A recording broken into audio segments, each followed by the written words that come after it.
মুজিবের মূর্তি যিনি গাড়ছিলেন বা ছবি তৈরি করছেন সেগুলো রক্ষা করার জন্য হলো তো তাকে থাকা উচিত ছিল। বাংলাদেশ ব্যাংক থেকে যে টাকাগুলো তিনি এবং তার দল নিয়ে গেছে, অভিযোগ আছে ওই সময় যিনি গভর্নর ছিলেন তিনি এটা ইঙ্গিত করেছেন।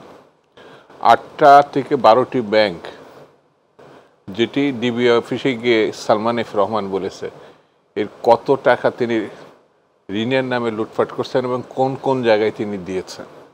ইতিমধ্যে বাংলাদেশ আওয়ামী লীগ সংস্কার তারা না থাকলে হবে না বা বৈধতা দেবে না, তারা আওয়ামী লীগ ফেলে চলে গেল কেন?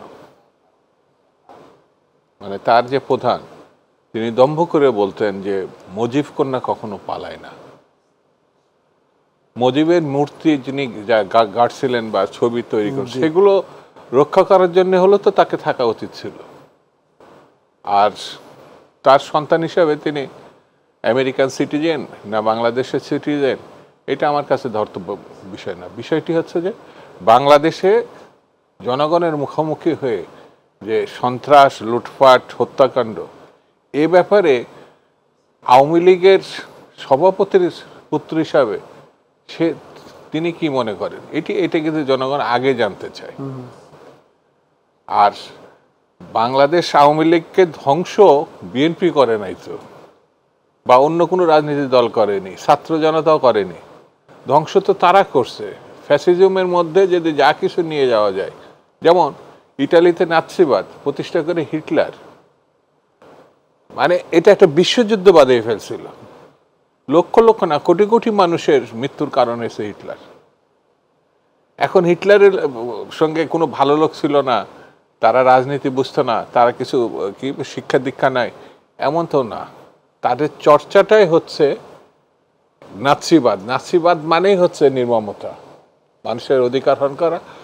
গ্যাস চেম্বারের ভিতরে মানুষকে ঢুকিয়ে মারছে এরা, যেমন এই যে আয়নাঘর, অসংখ্য মানুষ এখনো পর্যন্ত ফেরত আসেনি।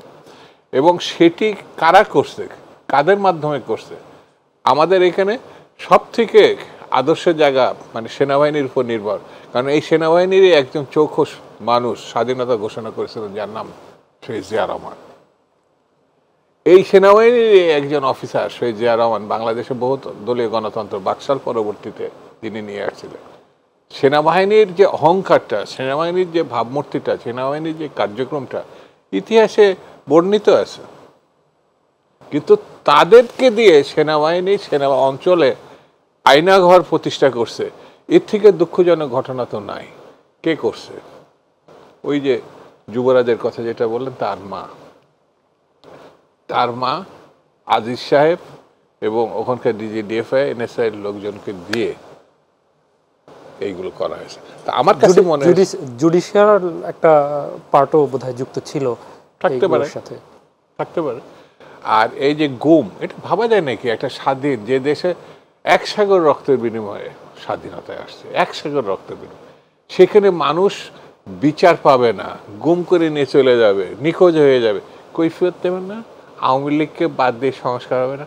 আওয়ামী লীগ রাখলেই তো সংস্কার হবে না। এই যে আমাদের ওর নাম কি বদিউল আলম সাহেব খুব ভালো কথা বলছে যে আওয়ামী লীগের বাদ দিলেও ভালো নির্বাচন হয়, সেটা তো আগামী দিনে প্রমাণ হতে পারে।